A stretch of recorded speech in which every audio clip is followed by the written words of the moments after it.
I am no longer his daughter. I stared at the name tag on the reception desk, feeling the blood in my veins turn to ice. Lucy. The family disappointment. The bold, tiny letters cut straight into my heart. I blinked once, then again, hoping I had read it wrong. But no. The words remained, indifferent, as if someone was merely labeling a cocktail rather than trampling on a person's dignity. Laughter erupted from the bar. I didn't have to look to know whose voice it was. Karen, the woman who always found a way to belittle me under the guise of a harmless joke. I lifted my gaze and met her smug, satisfied smirk as she sipped her wine. My heart pounded, not from fear but from anger. I clenched my fingers around the name tag, feeling the cold plastic press against my skin. What could I do? Throw it on the floor? Tear it apart? Grab a glass of wine and toss it in her face? No. I knew this game too well. Karen always knew how to provoke me. If I reacted, I'd be the hot-headed, selfish daughter. The disappointment. Just as she had labeled me. I took a deep breath and placed the name tag back on the desk, as if it meant nothing to me. But inside, I knew. I hadn't just put down a name tag. I had let go of the final drop of patience I had left. My father's birthday party was held in the luxurious mansion Karen never missed a chance to brag about. A grand chandelier sparkled overhead, and the dinner table was set with extravagant dishes, meals he never let me touch as a child. The guests were his closest friends. Or rather, people who matched his status. Wealthy, powerful. I stepped inside, feeling like an intruder. No one truly noticed me. The handshakes, the laughter, the toasts. They all passed by without a space for me. I glanced around, searching for a familiar face.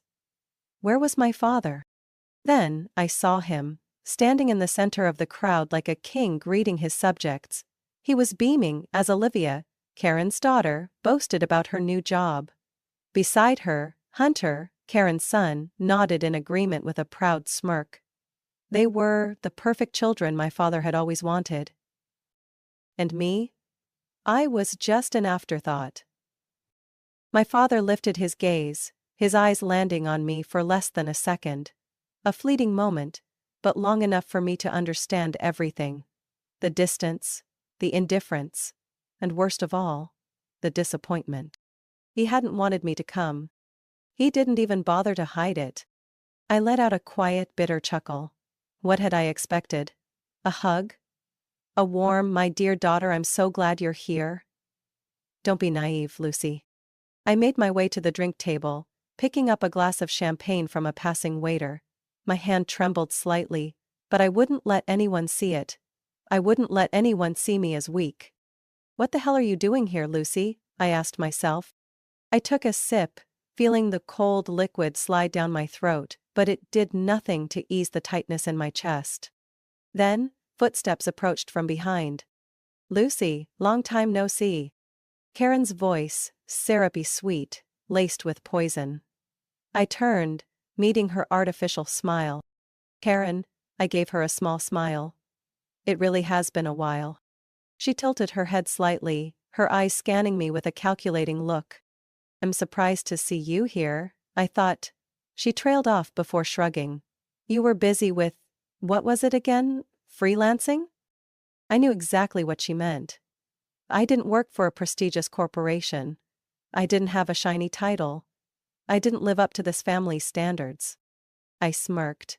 But before I could respond, she let out a soft chuckle, patting my shoulder lightly. But anyway, I suppose it's nice that you're here. Then, lowering her voice just enough for only me to hear, she added, especially since someone prepared a little gift for you. A gift.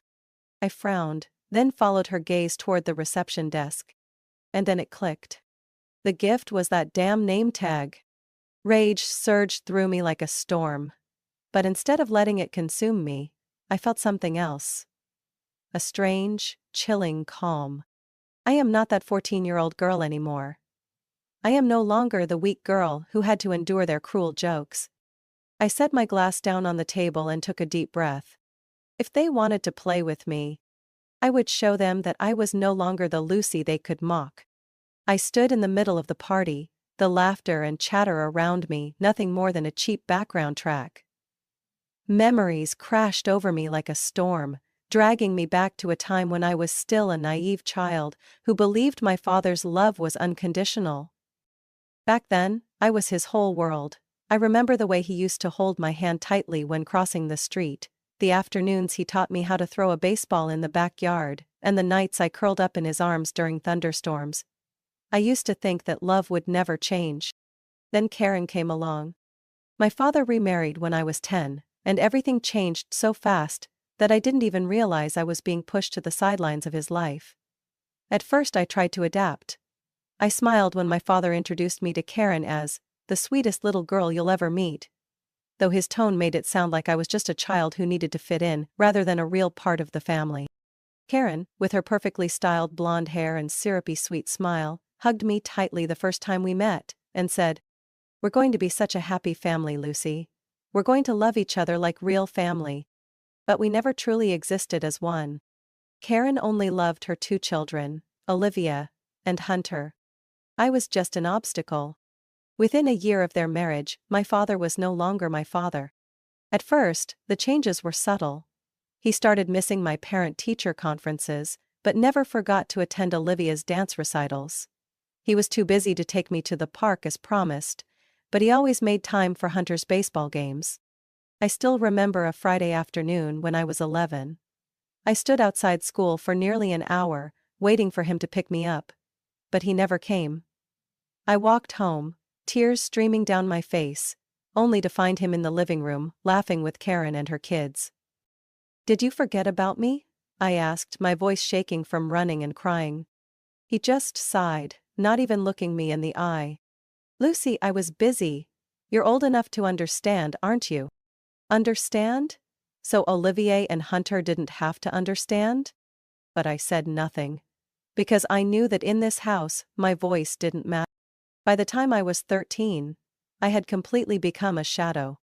Olivia and Hunter were treated like a princess and a prince, and me? I was the one who did everything. "Lucy, watch Olivia for me." "Lucia, wash the dishes." "I cooked dinner." "Looky, you're older now, stop asking for so much." Older. That was their excuse for every injustice. I was older, so I had to give in. I was older, so I had to understand. I was older, so I no longer needed my father's attention. I remember once, Olivia spilled milk all over the table. Karen turned to me and said, "Clean it up, Lucy." "But I didn't do it," I protested. Karen simply shrugged. "But you're the older sister." Olivia and Hunter could make a mess, scream, do whatever they wanted and face no consequences. And me? I had to stay silent and accept it. Everything reached its breaking point when I turned 18.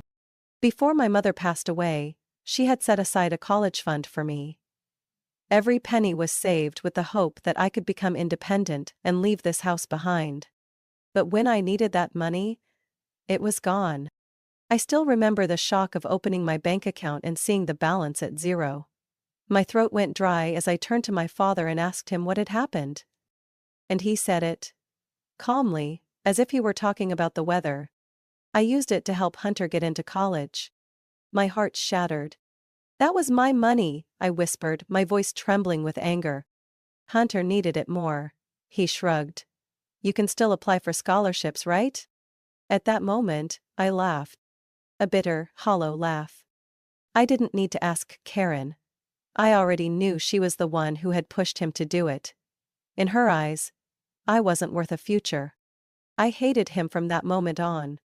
That night, I packed my bags and left that house forever. I took care of myself, working any job I could to survive. I didn't need his money, his fake love, or this so-called family. But now, standing in the middle of this extravagant party, with that family disappointment name tag sitting on the table, I realized something. I wasn't the one who should be disappointed. They were. I tightened my grip on my glass and smiled. If they thought I would stay silent and endure like before, they were wrong.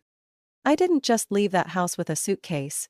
I carried every scar they had carved into me over the years. The day I stepped onto that bus out of town, I swore I would never need them again. And I kept that promise. I threw myself into my studies, working 3 jobs at once to pay for tuition. While Hunter enjoyed his college life with all-night parties and luxury vacations funded by my father, I worked myself to exhaustion just to afford a cramped apartment near campus. I never complained. I had no time for hatred, no energy for nostalgia. I had one goal: never go back to that house. And I succeeded. 4 years later, I graduated with honors. No one from my family attended my graduation. No texts, no calls, nothing. But I never expected them to. I stood among hundreds of graduates, watching as parents hugged their children, took photos, and celebrated their achievements. And me, I stood there, proud of myself, in silence. Even after leaving them behind, I was never truly free. Every now and then, I would receive invitations to my father's parties. Not because he cared, but because he wanted to maintain the image of a good father. I never wanted to go, but the pressure from relatives, the ones who always told me, "Don't let the past affect the family," forced me to show up a few times. And each time, my father found a way to belittle me. I remember a Christmas a few years ago. I reluctantly accepted the invitation and returned to the house I once called home. I had hoped that, after all these years, maybe my father had changed. But the moment I walked in, I knew everything was the same. Hunter, dressed in an expensive suit, bragged about the job my father had pulled strings to get him. Olivia sat on the couch, a diamond ring glinting on her hand, boasting about her latest European vacation. And my father, upon seeing me, simply smirked and said, "Still doing that freelance work?" Up. He didn't wait for me to answer. "Times must be tough. I could ask around and find you a real job." A real job. Those words hit me like a punch to the chest. As if everything I had built meant nothing. I wanted to tell him that I had started my own company, that I was more successful than ever, that I didn't need his help. But I knew it wouldn't matter to him. To my father, if I wasn't following the path he had set, I would always be a disappointment. I placed my glass down, met his eyes and said, "You don't need to worry about me, I'm doing just fine." But he only smirked, as if I were just deluding myself. "If you're really doing well, then why are you here alone?" I left the party right after that. After that night, I refused every invitation from my family. I blocked Karen's number, ignored Olivia's messages, and disregarded the passive-aggressive comments from relatives. I didn't need them. But sometimes, whether I wanted to or not, I still had to face my father. The last time was at Olivia's wedding. I didn't want to go, but some part of me thought I should. If only to prove that I had moved on from them. When I stepped into the reception hall, my father looked at me in surprise. Not because he was happy to see me, but because I didn't look like the failure he had always assumed I would be. "Lucy," he blinked. I wore an elegant red dress, my hair in a sleek updo, my makeup subtle yet sharp. I was no longer the weak girl he once knew. "Hello, Dad," I smiled, but there was no warmth in it.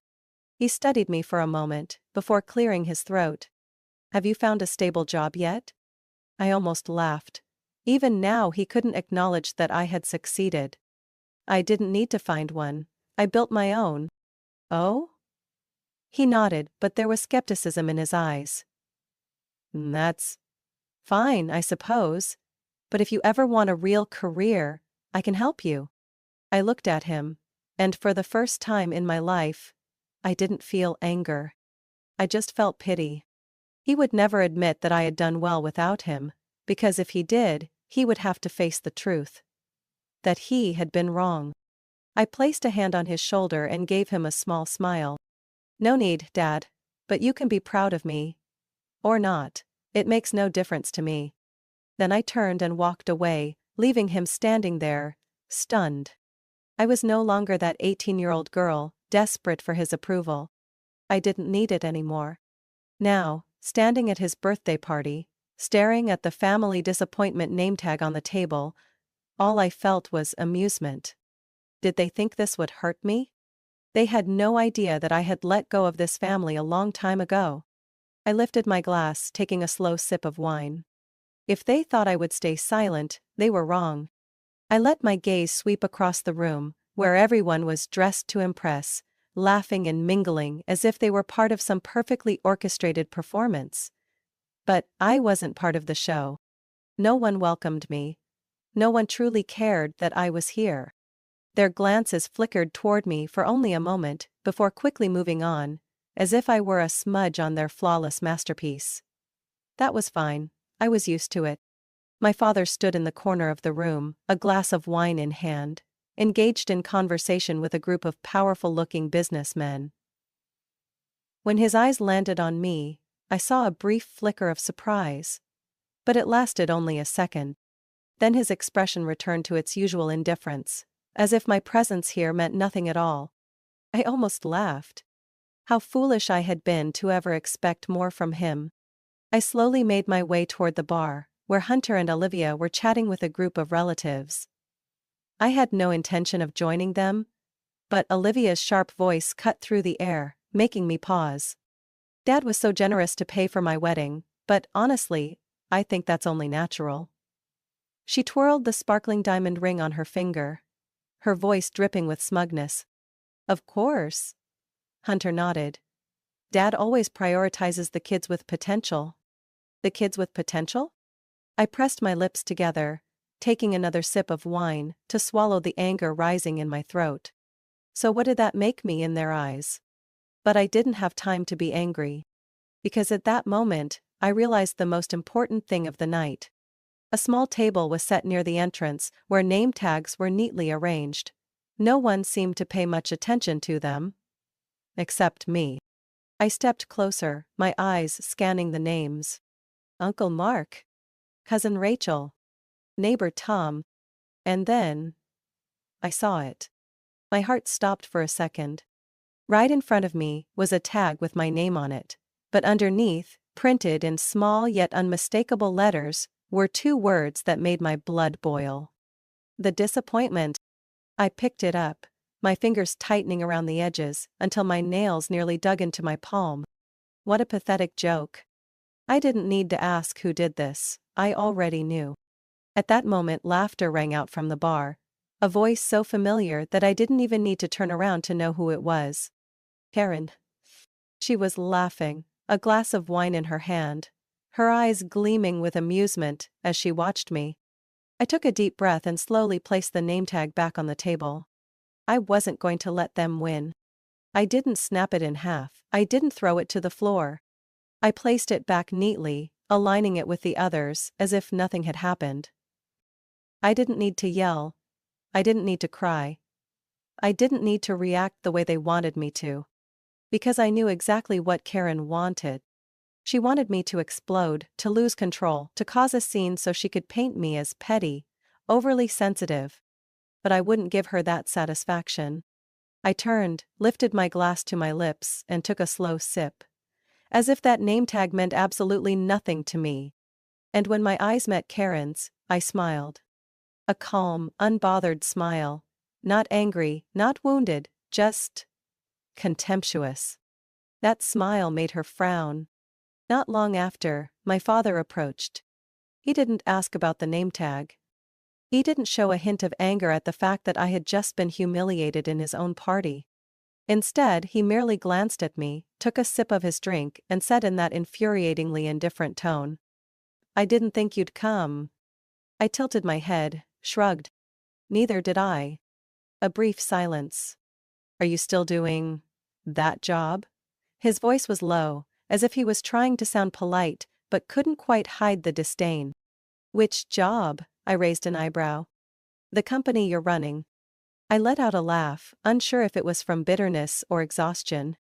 "Yes, and it's doing better than ever." He didn't respond right away. He just looked at me for a long moment, as if assessing whether I was lying. Then he sighed, took a sip of his drink. "Good for you." That was it. No congratulations, no sign of pride, just an empty phrase before he turned and walked away, blending back into his crowd. I stood there, watching his figure disappear. Then I looked around this room. This place where everyone was complicit in my exclusion. Did they think I would endure all of this in silence?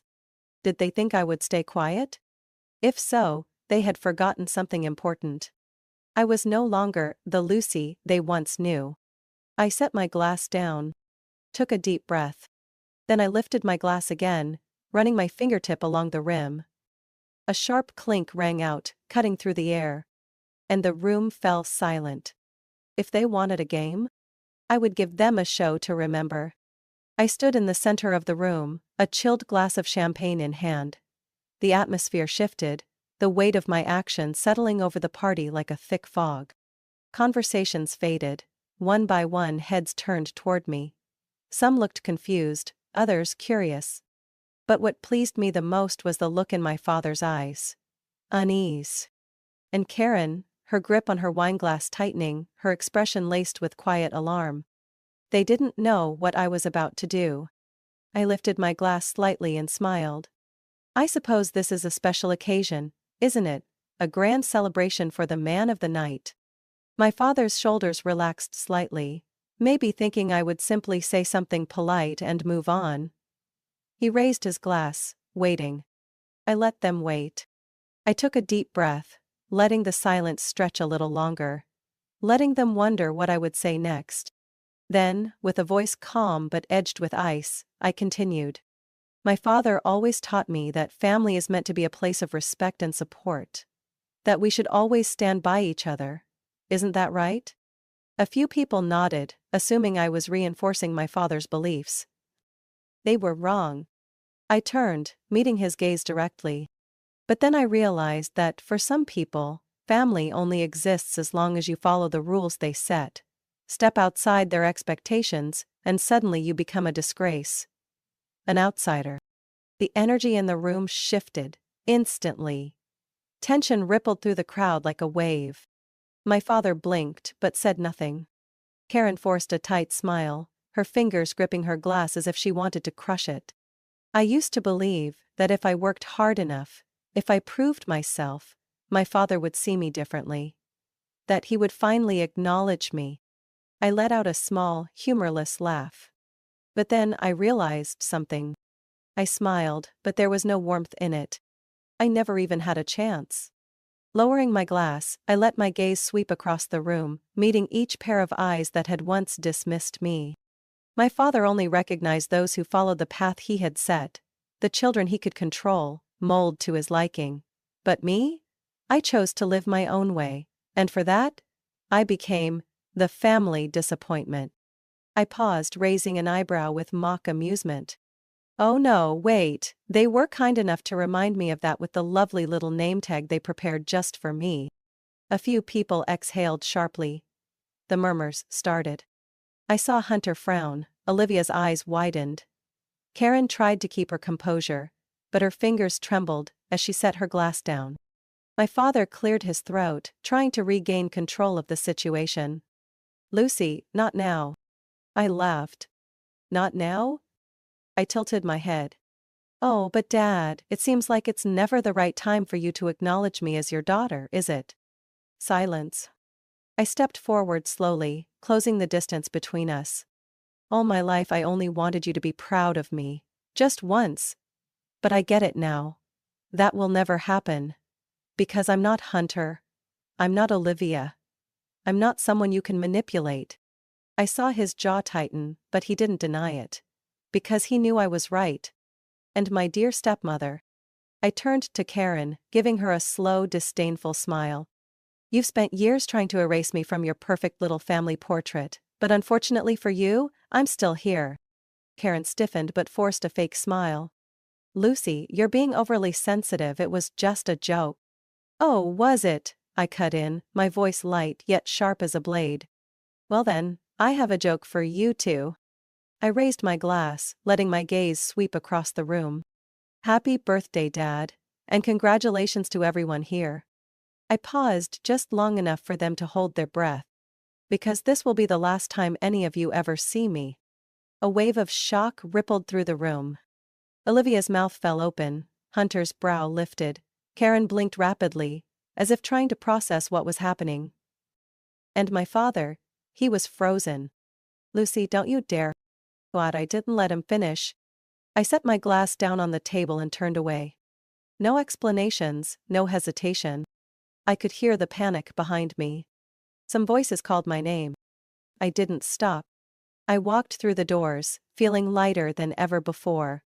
I wasn't running away. I was setting myself free. And as the doors shut behind me, I knew one thing for certain. I was never coming back. I slammed the car door shut, sitting upright in the driver's seat, my breath still unsteady from everything that had just happened. I had really done it. Not in a daydream. Not in some imagined scenario where I finally had the courage to stand up to them. I had done it, right in front of them. My heart was still pounding, but not from fear. Not from doubt. It was adrenaline, the rush of finally breaking free from the toxic cycle they had trapped me in. I pressed the ignition button, but didn't drive just yet. I sat there, staring through the windshield at the brightly lit mansion behind me. The music still played, but I knew no one inside was in the mood to celebrate anymore. They were talking. They were shocked. They were angry. And I didn't care. I pulled my phone from my purse and unlocked it. A string of messages flashed across the screen. Karen, you've gone too far, Lucy, come back immediately. Olivia, are you trying to ruin this party? Unbelievable. Hunter, you seriously have issues, talk to Dad.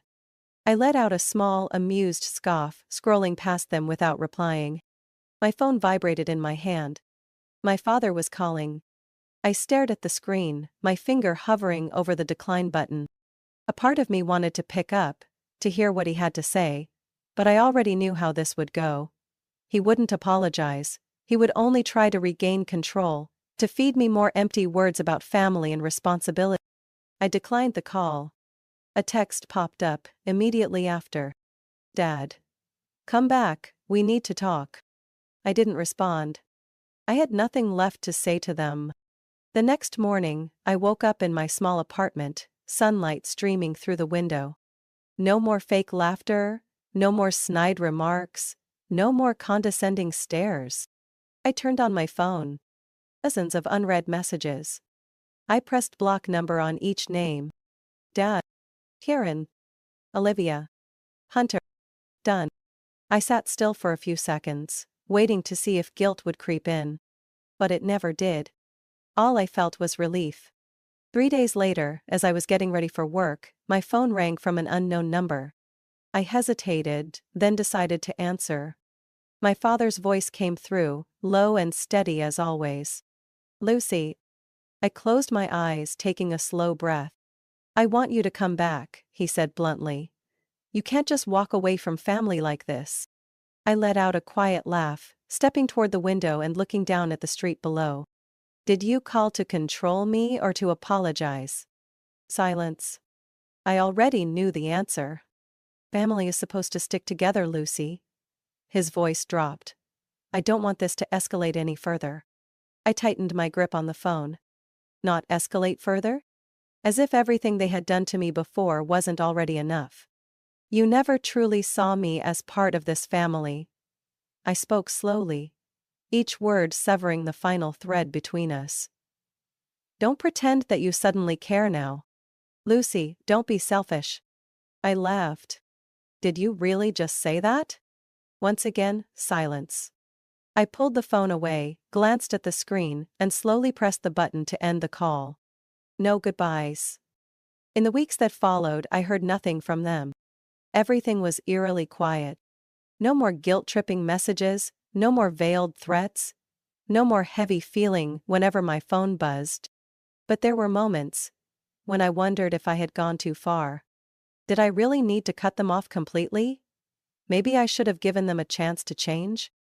But then I remembered. Every time they abandoned me, every belittling remark, every condescending glance. They hadn't changed, they never would. And I realized I had done the right thing. What does freedom taste like? It tastes like peace. Lucy's story is not just about cutting ties with the toxic family. It's about reclaiming her worth. Sometimes true freedom doesn't come from being accepted, but from having the courage to walk away from those who no longer belong in your world. Society binds us to the word family, but blood doesn't always mean love. You are not obligated to maintain relationships that bring you pain. True happiness comes when you choose a life where you no longer need to prove yourself to anyone except yourself. What do you think about Lucy's decision? Did she go too far, or was this something she should have done long ago? Share your thoughts in the comments. And don't forget to follow the channel for more powerful stories about family, betrayal, and the journey to self-discovery.